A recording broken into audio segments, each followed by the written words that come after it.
What's up, everybody? We're here for our final list of the Canadian MMA Awards for 2023. And it's probably our most important. We've got the Fighter of the Year. That's just the award for the best Canadian fighter in mixed martial arts this year. Two guys that didn't fight for major promotions this year that made it onto the list. So the honorable mentions are gonna be for the people from the local promotions that were very active, that had amazing years. But yeah, I can't come here and pretend like going 4-0 in a year fighting guys who have under 10 pro fights is like better than fighting top 15 people in the UFC or fighting UFC level talent. So let's go on to the list and begin with the honorable mention. We've got Jag Bhullar at 4-0, Matt Bednarek at 3-1, Keanan Patershuk at 3-1, Dany Mallette at 3-1, Amin Almelik at 4-0, Tommy Morrisson at 3-0, and Jonathan Ramsay at 3-0. Number 10 on the list, Michael Dufort at 2-0. The guy fought Luis Peña, beat him up in the very first round in a few minutes by guillotine, then went to Boston with an Abs jersey on, flipped the crowd off, went back, fought Joe Giannetti for the title, absolutely wrecked him in a few minutes that time too to win the belt and absolutely crushed two guys who fought for the UFC and had success in the UFC. Giannetti only had one fight but made it to the finals of the Ultimate Fighter and then went on to win plenty belts for Cage Titans that Mick just stole away from him. And Luis Peña, we all know why he got fired by the UFC. It wasn't because he was good enough. So Mick Dufort gets number 2 on the list. At number 9, we've got Jasmine Jasudavicius. She went 2-1 this year, fought Gabriela Fernandez for her first fight of the year and beat her up by unanimous decision. Then had her big highlight moment of the year when she defeated Miranda Maverick in Vancouver by decision, being one of the biggest underdogs on the card, and she got a spot in the top 15 with that win. Then had to put that top 15 spot on the line against Tracy Cortez later on in the year, and unfortunately she lost that fight, but being able to make it into the top 15 of the UFC, of course that gets Jazz a spot in the Fighters of the Year list. The fact that she lost keeps her a little lower on the list than she could have been. But yes, she's at number 9. At number 8, Mike Malott. He went 2-0 this year, began the year with the very dreaded Canadian versus Canadian fight against Yohan Lennes. He won by very first round arm triangle choke, then went on to put a clinic on Adam Fujit at the UFC 289 in Vancouver. So 2-0 this year, could be higher on the list, but like compared to other 2-0 fighters that I got on the list, his strength of competition was not as high as the other ones. So that's why he's a little lower, but he's poised for an enormous 2024 as he's going to be fighting Neil Magny in Toronto to begin the year and could make it into the rankings of his division. So we'll keep an eye up for Mike Malott, who is on the rise and at number 8 on the Fighters of the Year list. Number 7, we've got Marc-André Barriault, who went 2-0 also this year, fought Julian Marquez in a fight where he lost the first round but fucked him up so bad in the second that we all forget that he lost the first round, and then to put on a fight of the night performance against Eric Anders in Vancouver in front of his own against a milestone opponent for him, a guy that he had been calling out for years now, and he finally got to fight him and he beat him and he won the fight of the night. So Marc-André Barriault, great year. Another guy who could make it into the top 15 of his division, that is, he's going to be fighting Chris Curtis in Toronto to begin the year. So another guy who's poised for a huge 2024 in Marc-André Barriault at number 7. At number 6, Kyle Nelson, who probably saved his job by going 2-0 with a draw this year in the UFC. First fight of the year on a 2-fight losing streak. They give him duo choi, and everybody's just like, yeah, they kind of feeding Kyle to the wolves here, and if he loses for a third time, then they're gonna cut him, which sucked so bad because Kyle Nelson was way better than what he showed us in the UFC up to that point. But at a draw against duo choi, maybe a little controversy with the decision. It was a majority draw, but he earned that draw. then beat Blake Builder in Vancouver, and then Fernando Padilla later on in the year to improve his record to 2-0 with this draw this year. So absolutely saved this job. He's now very secured in the featherweight division of the UFC. Glad he also found his weight class after like moving up and down for some fights here and there.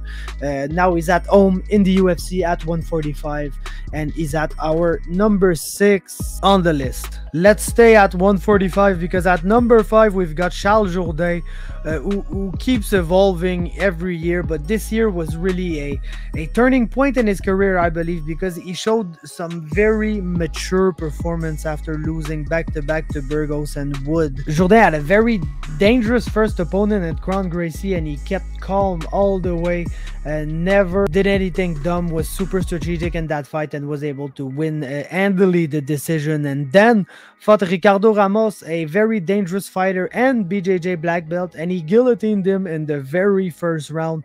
So he's having better performances than ever now. He's gonna fight Sean Woodson at UFC 289. I can't wait for them to really give him another step up to the top 15 like they did against Shane Burgos, when everybody can argue he probably won that fight. And it's been more than a year now, and he's even better now. So Charles Jourdain deserves a step up.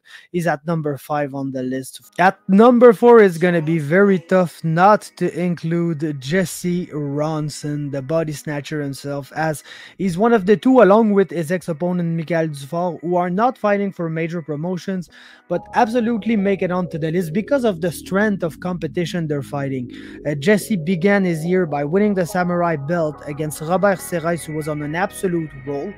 Then fought Rodrigo Vargas, who just came from the UFC. It was Vargas' first fight since his run in the UFC, and the body snatcher snatched his body in the very first round to defend his title. Then he went on to fight Ricardo Chavez at BTC 21. That's not like a very tough opponent, to be honest, but then fought Robert L., which is a very well-regarded regional veteran and a guy who gave a lot of trouble to some very good fighters, and Jesse absolutely knocked him silly in the very first round. So except for maybe the Chavez fight, he's been fighting like major promotion level opponents for the whole year, and he went 4-0, so we can't deny him that. Jesse Ronson deserves a spot on the list, and that's why he's number 4. At number 3 we've got Brad Katona, who officially went only 1-0 this year, but we all know what happened with Brad Katona. He qualified for the Ultimate Fighter, the comeback season, and he was in the veterans team, fought Carlos Vera in the tough house to advance in the tournament, and then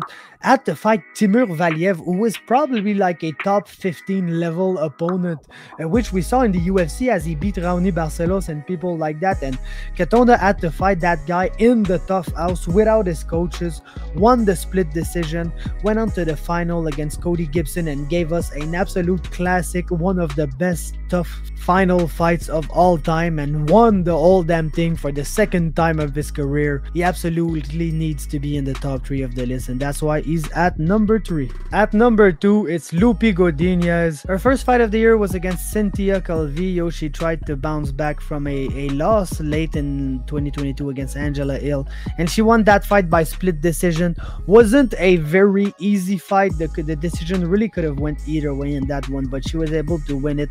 Then fought Emily Ducote, defeated her by unanimous decision. Then fought Elise Reed, absolutely battered her at Noche UFC, and finished the year by defeating Tabata Ricci by split decision, in a split decision that she absolutely deserved to win that time. I think it wasn't that contentious of a decision. But Loopy is a top 15 fighter in her division in the UFC, who's fighting 4 times a year. She's basically the new Angela Hill when Angela Hill is still in the UFC, but she's way more active than her now.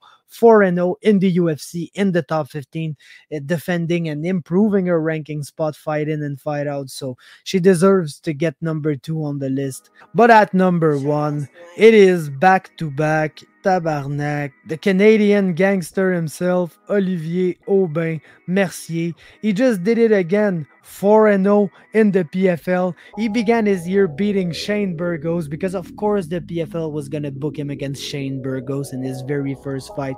And if you remember back then, they were even putting Shane Burgos on the posters, but not Oli. So he beat him then had to prepare for basically 6 to 25 different opponents for his final fight of the regular season. Finally, it was fellow Canadian Anthony Romero. We stepped in on short notice and fought Oli. Oli kneed him in the head to knock him out in the third round in a great performance. Moved on to the playoff against Bruno Miranda, one of the most underrated competitors in that division.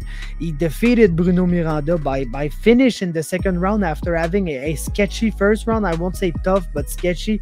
And then fought Clay Collard, who finally was on his redemption arc after getting screwed over, and pretty much every time he fought for the PFL was finally able to qualify for the finals and had to fight against Oli. And it was a back and forth tough fight for Oli. At some point we thought his leg was done and Collard was gonna win, but Oli gutted out the decision in that fight, won his second million, retired. It's impossible to not give him the honor for a second year in a row. It was really between him and Loopy, but even being in the PFL, I feel like his strength of competition, like Shane Burgos, Anthony Romero, Bruno Miranda, and Clay Collard, none of these guys would do bad in the UFC. Oli gets the top spot for a second year in a row, back-to-back tabarnak. The Canadian gangster is our fighter of the year.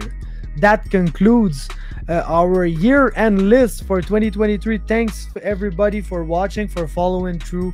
I've got some lists that I didn't put on video that are on the MMA Talk Instagram page. For those of you who don't follow it, go check it out right now, the MMA Talk on Instagram. And yeah, leave a like, a comment, subscribe for more, and see you guys next time.